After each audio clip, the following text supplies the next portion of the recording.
We come to a point of order, urgent question. I'll deal with it in a slightly different way than normal. Leader of the SNP, Stephen Flynn. Thank you, Mr Speaker. On a point of order. In the wee hours of the 9th of June 2017, I watched on as the most talented, formidable and consequential politician of his generation.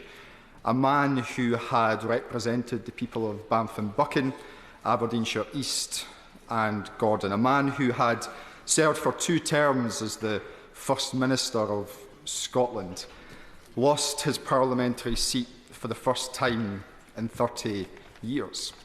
And it's a moment that I will never forget, not because of the nature of his defeat, but for what happened next.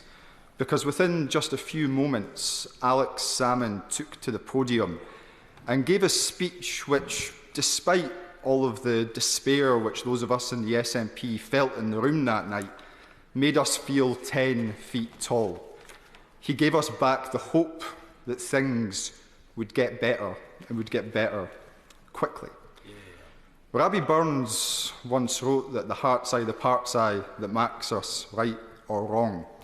Well, Alex gave all of us in the SNP the belief that what we felt in our hearts was worth fighting for, that the belief that we could one day become an independent nation, and Alex Salmond took us so very close to making that belief a reality.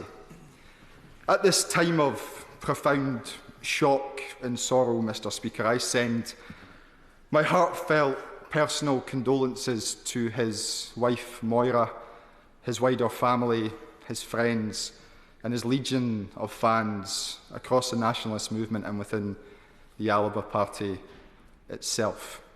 It's of great personal sorrow to me that Alex Salmond will not live to see Scotland become an independent nation.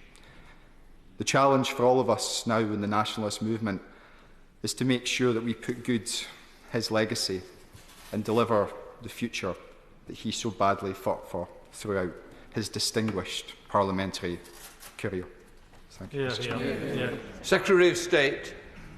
On a point of order, Mr Speaker, I know colleagues from across the House will join me today in expressing our shock and sadness at the sudden passing of the Right Honourable Alex Salmond, a member, of course, of this House for 25 years, of the Scottish Parliament for 11 years and, of course, First Minister of Scotland for 7 years.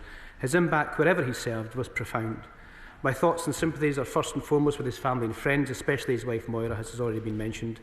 Members may not be aware, though, but it was actually the Scotland office which brought Moira and Alex together, meeting first as colleagues in that department before marrying in 1981. Thoughts are also with those whose relationships with him had broken down in recent years and those who are finding this time difficult as they deal with a range of different emotions. It's no secret that some of his happiest periods as a politician were spent in this place, Mr Speaker, where he made alliances that may, to some, have seemed surprising. My thoughts today are particularly with the Right Honourable Member for Goole and Pocklington, who I know has lost a close friend and, of course, to his SNP colleagues. In the short period when our careers in this place overlapped, I was always impressed with Alex's formidable oratory and debating style. No member of any side of this House was given an easy ride. He sat on the third bench where the leader of the SNP is today during the Scotland Act of 2016, constantly chuntering and bantering directly in my ear every time I stood at that opposition dispatch box. His love of lively discussion extended beyond this chamber, although I will always be keen to keep the topic of our shared passion for Heart of Midlothian Football Club rather than constitutional matters. It's impossible to overstate the impact Alex had on Scotland and our politics. After half a century of involvement, from student activist to First Minister, whether you agreed or disagreed with his political objectives, there is no denying the rigour and commitment with which he pursued that goal. That commitment saw him lead the Scottish National Party for a total of 20 years, taking them from a relatively small political movement to the party of government in Scotland. In doing so, he secured a referendum on Scottish independence in 2014, an achievement that would surely have been scarcely believable as a student activist who joined the SNP in the early 1970s, and perhaps even the Alex Salmond who first led the party in the early 1990s. However, as someone firmly on the opposite side of that debate, I know that result was a source of huge disappointment to Alex. It was testament to his conviction in the cause that he continued to campaign for Scottish independence with the same passion in Parliament, in the SNP, in the Alba Party and in communities across Scotland throughout the past decade. He's left behind an indelible mark on Scottish politics and public life, I know many in the independence movement and beyond will miss him. Mr Speaker, I once again send the deepest sympathies on behalf of the UK Government to all his family and friends at this difficult time. Secretary of State, John. Thank you, Mr Speaker. Also on a point of order, on behalf of the opposition, I would also like to pay my tribute to the Right Honourable Alex Salmond. As others have said, despite our political differences, we were all shocked and saddened to hear the news on Saturday of Alex Salmond's sudden passing. He and I were both elected to the Scottish Parliament together in 2007, and whilst we disagreed on many of the big issues of the day, not least on the question of independence for Scotland, we can all respect his dedication to public service as a member of the Scottish Parliament, a member of Parliament and as First Minister of Scotland. He was passionate, formidable, impressive and hugely charismatic. Alex Salmond was undoubtedly a giant in Scottish and United Kingdom politics. My sincere sympathies go to his wife Moira, but also to his wider family, particularly his sister Gail, who lives in Hawick in my constituency in the Scottish borders. My thoughts and prayers are with them all. Liberal Democrat spokesperson, Alistair. Mr Speaker, and further please points of order. Alex Salmond was not just a parliamentary colleague of mine, but also for a number of years my own Member of Parliament when we lived in Aberdeenshire. I confess I never actually voted for him, but it did allow me to see and to hear from all those who dealt with him in the north east of Scotland that he was genuinely a byword for the energy and commitment in representing the interests of his Banff and Buchan constituents. It was not until I was elected here in 2001 that I got to know him personally. He and I both represented constituencies that were heavily dependent on the fishing industry, which was then facing an existential crisis as cod stocks in the North Sea had collapsed. We all had to be experts at that time in the spawning stock biomass of North Sea cod, and Alex, with his natural head for figures, could sometimes leave everyone in the room breathless as he interrogated the so-called experts on the statistical basis for what they were proposing to do. The survival of a Scottish whitefish industry today is as a result in no small part of his efforts then. It was also in that first Parliament that I met and got to know Alex's wife, Moira. I don't think it's speaking ill to say that Alex could divide a room.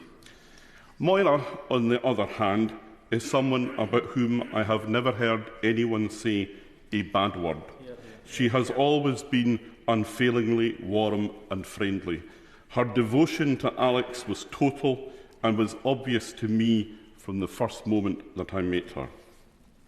So it is to Moira Salmond today that my thoughts turn. I can hardly imagine the sense of loss that she must be feeling. So to Moira and to the rest of Alex's family, I send my condolences and those of my party as we mourn the passing of Alex Salmond, a man whose like we may never see again. Sir David Davis. Thank you. Very, very few people in this House change history. Most of us are moved by it rather than move it ourselves. Alex Salmond was an exception to that, as we've heard from all of the people, mostly his opponents, who have spoken well of him today. He was a brilliant speaker. He was passionate about social justice, and of course he was particularly passionate about his own country and his wish for independence for it, the Scottish nationalist agenda. He was fiercely brave, something we often miss in this place, willing to challenge every established power structure, incredibly energetic, erudite, intelligent, a brilliant leader. And as a result, he achieved the things we've heard about. The Scottish nationalist cause went from, frankly, a minority interest to a central part of Scottish politics, and indeed, frankly, a central part of United Kingdom politics. He changed them all, something very, very few of us will be able to do.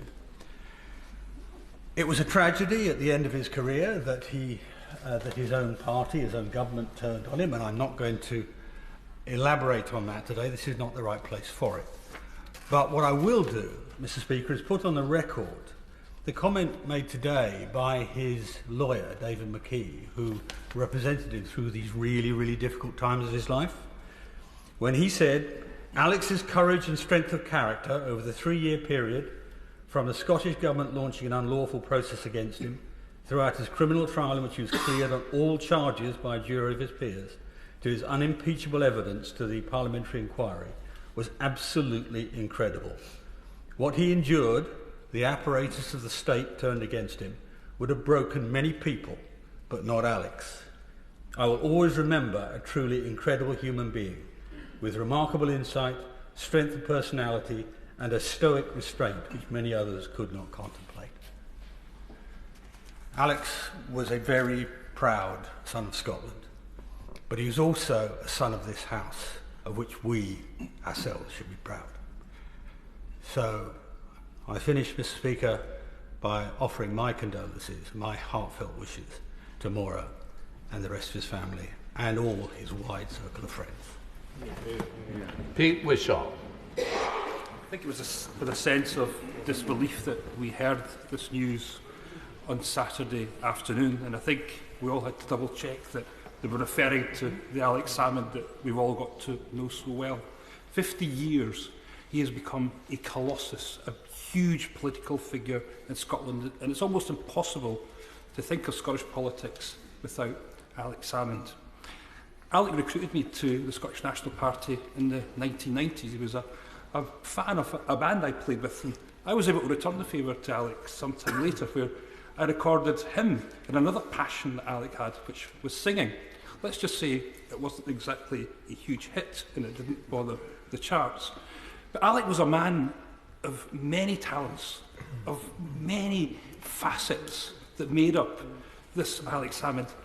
Alec, watching him conduct political debate and work a room, was watching a political masterclass in engagement and communication.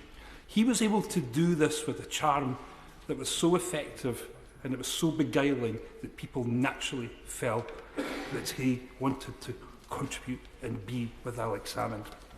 Scotland will miss Alec. We will all miss Alec in the Scottish National Party. And we've always got to remember that he came so close to delivering what so many people thought was almost impossible, Scotland becoming an independent nation, a nation of our own. He took the Scottish National Party from a fringe interest. When I was first elected, it was 5 MPs, and we were on 18% of the vote in Scotland. We came so close to securing an independent nation of our own, and that would never have been possible without the energy, the charisma and dynamism of Alex Salmond. We're all hurting in the Scottish National Party today. We have lost one of our giants in our political movement, and I hope that everybody will extend their sympathies to Moira and to the rest of the family, to his colleagues in the Alba Party, and to everybody who worked with him throughout all these years in a mission that Alec helped to shape and design. It is difficult to overstate the influence that Alex Salmond has had on the national movements, not just in Scotland, but in Wales too. He has always been a true friend of my party, Plaid Cymru. He is respected and will be respected into the future for his extraordinary resilience and optimism. He made the campaign for Scotland's independence a political reality, and he changed the course of his nation. That is undeniable. As I said, he was a friend to Wales. And my friend Peter here already mentioned his many facets. Our former leader, David Wigley, was to invite Alex Salmond to speak in a conference on the Welsh poet R.S. Thomas. I don't know how many people would have expected that, but R.S. Thomas and Welsh poetry was one of Alex's enthusiasms. Every sympathy from my party, Plaid Cymru, to Moira, to Alex's friends, to Alex's family, and to our colleagues in our sister party, the SNP. And I'm sure everyone here sends deepest commiserations. David Mundell. Thank you, Mr. Speaker. The phrase end of an era is bandied about often, but Alex's passing really does feel like the end of an era. We weren't friends. We had a professional relationship, I would call it. Sometimes it was cordial, sometimes it was less so, because obviously we disagreed on some pretty fundamental issues.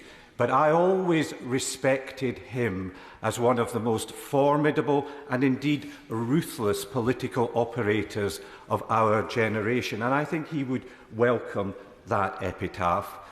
I think Alex's greatest political triumph was actually to be both establishment and anti-establishment at the same time, and that's a pretty difficult trick to pull off. So whilst he was at one moment First Minister of Scotland, he was agitating to break up the United Kingdom. Whilst at one minute he was highly critical of the Conservatives, he was relying on Conservative MSPs in the Scottish Parliament to sustain his minority administration. And, Mr. Speaker, one of my jobs when I was first elected here in 2005 was to keep an eye on Alex in the lobbies, because he had a habit of encouraging chats with new Conservative MPs. And his line was this, that if Scotland was independent, that would be great for them because there would be a perpetual Conservative government in England. Now, recently we've seen that that argument is slightly flawed, but I had to ensure that colleagues were not tempted by that particular argument. Alex was a skilled debater, and very often that was demonstrated in this chamber, despite his expressed wish to leave it. He had an authenticity and a common touch which is so often absent in modern politics, and that was always very evident when you saw him with his constituents. Like the Right Honourable Member for Orkney and Shetland, I share absolutely his view of Moira Salmond. My dealings with her were always she was always a very charming and supportive spouse, and my heart goes out to her, to Alex's friends and his families at this very difficult time. Chair of the Select Committee, Patricia Ferguson. Thank you, Mr. Speaker.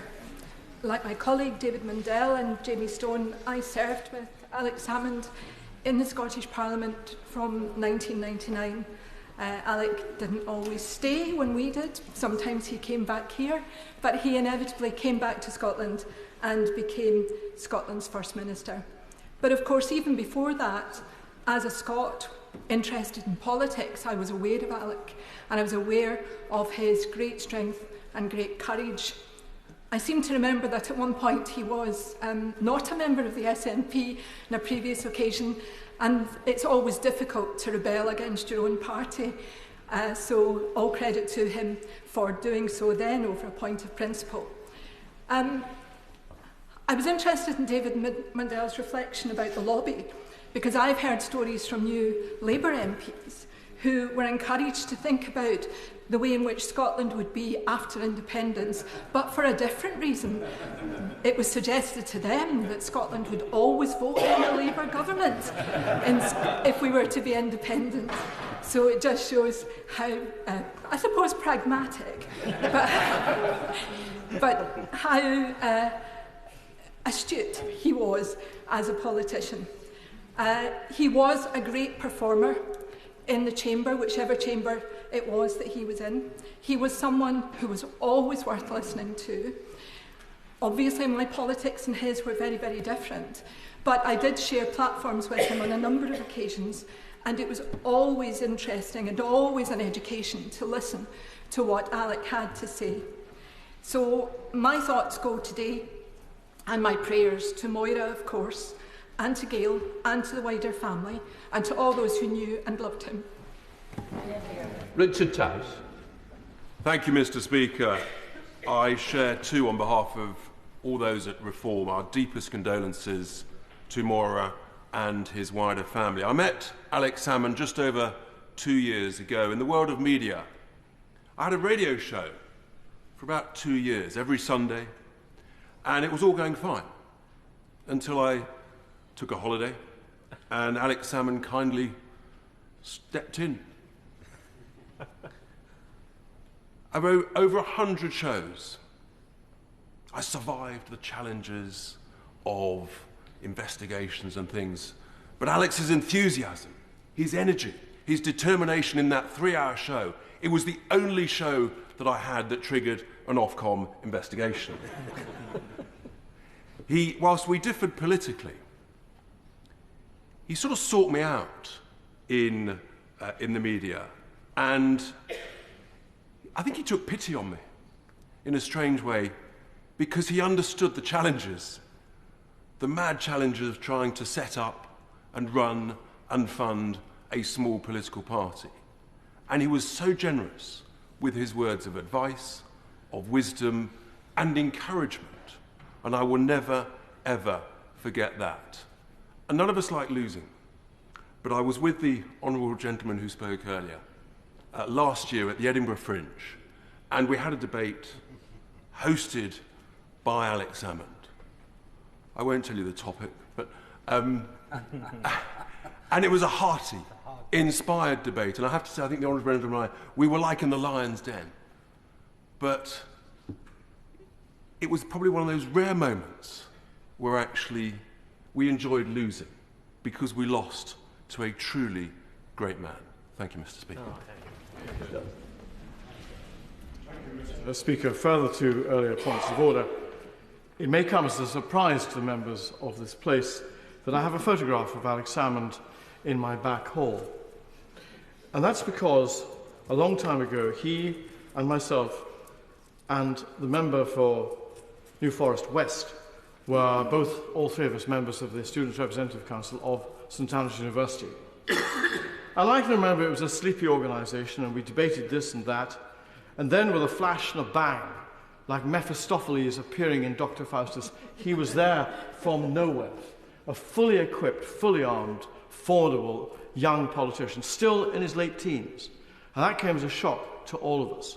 And I can tell you from having debated in student debates with him, if he turned the laser eye on you and fired the verbal sally, it went straight through you and straight through the wall behind you. He was a superb, superb debater.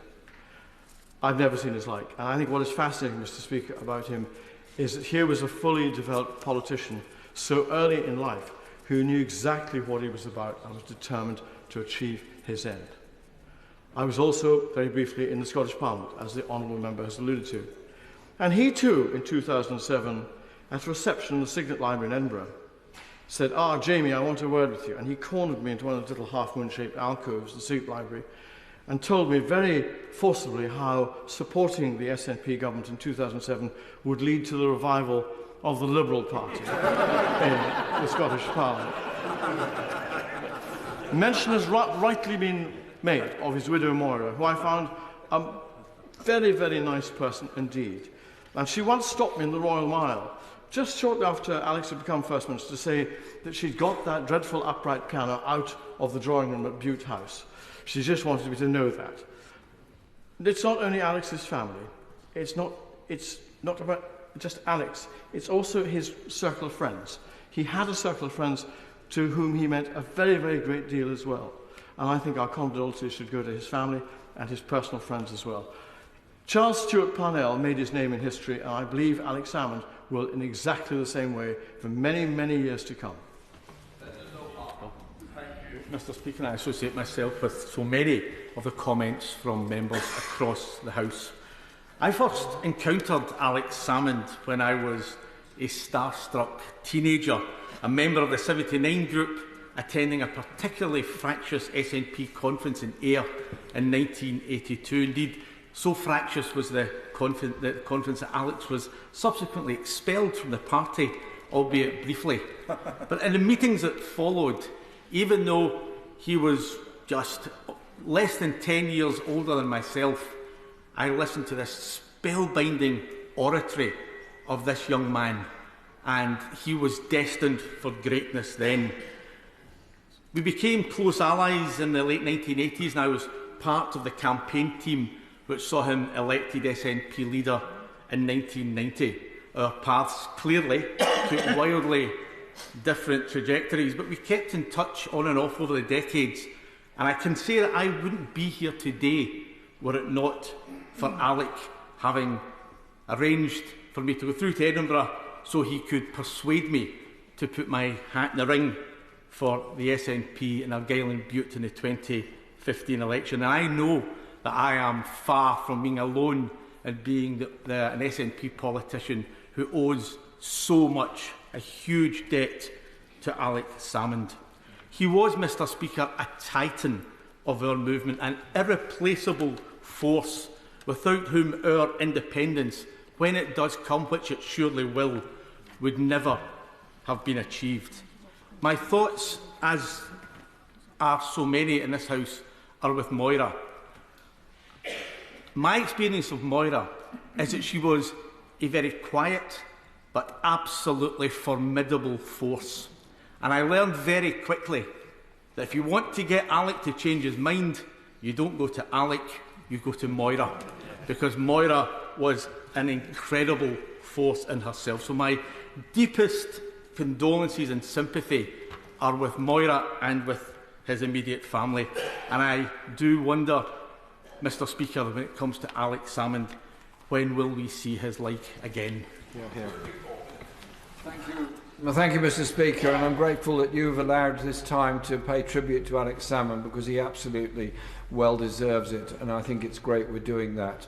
And the leader of the SNP spoke very well and very movingly about Alex's contribution to life, and I think that's very generous, because the SNP clearly treats its former leaders with great respect, and I think that's a good idea. I also thank the member for Halton, Price and Howden for what he said, because Alex Salmond did go through the most appalling stress, personal pressure, and no doubt he had moments of self-doubt and real concern about the whole thing. And I think the fact that the member of Halton Price spoke so well about it really is a testament to what Alex was actually made of. During his time here, he was a good friend to lots of us.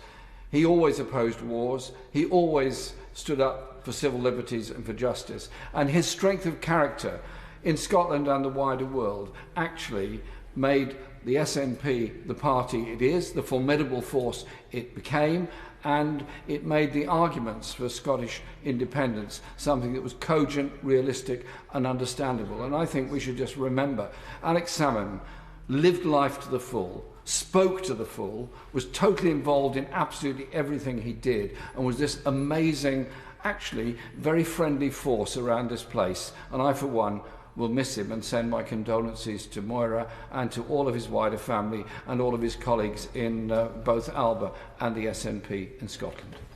Yes. Thank you, Mr. Speaker. Consequential, impactful are words that we've heard about Alec over the past few days from across the political spectrum and beyond. And which of us would not want an epitaph that said that, regardless of our politics? Alex was also impactful on so many of us on an individual basis. I got dragged back into politics on more than one occasion, having unwisely tried to pursue a career elsewhere. And obviously his desire for independence and to remove, as he'd see it, this unnecessary layer of government was at the heart of his politics. But he was a profoundly impactful MP in here. He knew the standing orders inside out. That could make it tricky for ministers, opponents, for speakers from time to time as well. But that hard work meant that he was always, frustratingly, from my experience, always one step ahead. It was impossible to spend time with Alec and not learn something. Absolutely impossible. And my honourable friend, the member for Argyll and Bute, was right to talk about Moira Salmond as being formidable. She was also wonderful. And I can remember on more than one occasion being past Moira to Moira for a chat after a very robust exchange with Alec. She was always there so that we could figure things out and to smooth things over. Finally, the member for Caithness mentioned Parnell. Alec mentioned Parnell as well. Parnell was somebody who laid the groundwork for independence and for whom, to paraphrase Alec when it came to independence, the dream shall never die. Thank you, Mr. Speaker. Yeah. Okay. Sir Desmond Swain. Mr. Speaker, he was a great friend at university and also in this House. And despite political differences, I speak from personal experience, he was a man capable of very great kindness. And I shall certainly miss him, and Moira certainly has my condolences. Jim Shannon. Thank you very much, Mr Speaker. On behalf of the Democratic Unionist Party, I would like to join right honourable and honourable members of this House to express our sincere condolences on the death of Alex Salmond. I would like to begin by assuring Alex's family, his wife Moira, and all of those who loved him that our thoughts and prayers are with you all at the time after the sudden shock of losing Alex. I think we are all indeed the poorer for his passing. Over the years, Mr Speaker, I did a number of interviews with him in the job that he had for a certain station. While his interviews with him were always enjoyable, he always had a chat to you beforehand in relation to the questions he would ask you, and so you were then able to prepare for the answers for the questions that were forthcoming. But he always did it with humour, and he always did it, and it was always a delight. He sat just in front, I sat behind him, I should say, in the House for the couple of years that he was here and I was here at the same time. I remember he's a man I've seen on TV, so I wasn't quite sure what sort of a person he was, but again, it was a pleasure to get to know him, and he was most disarming. He was a colossus of nationalism. He always asked me about the colossus of unionism, Dr. Ian Pacey, because they were two detrimentally opposed people of politics, but in many things they were the same. So his questions were always about those who he had served with and those who he had the pleasure to be with, and that made him, for me, a much more human person, perhaps, and brought the person to life more than the TV did. As has been said, Alex was a man of great passion and a wonderful speaker. Although diametrically opposed in terms of our unionism and nationalist views, Alex's passion was the stuff of Scottish folklore, and reminiscent of the rich culture of Scots in the past who gave their all for their ideal. This was a quality I could admire, even though I could never agree. But that was okay, because Alex was enough of a politician to give respect to my firmly held views on unionism. He was a man of sincere beliefs, Mr Speaker, a consummate politician. He was also a man of great pride. He was proud of his culture, he was proud of his roots, and also what he believed Scotland had the potential to be.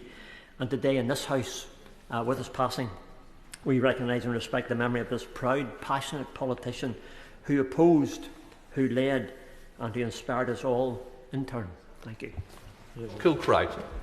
Speaker, on a point of order, can I pass on my condolences to Alex Salmond's family, friends and former colleagues, and on behalf of many constituents who would have known him and supported his cause. As a journalist, I landed very few blows, very few journalists landed any blows on Alex Salmond. One quarrel in 1992 on fishing, as the Right Honourable Member for Orkney and Shetland has mentioned, was forgiven eventually, I think, in 2006, by which time Alex Salmond had transformed himself and his movement.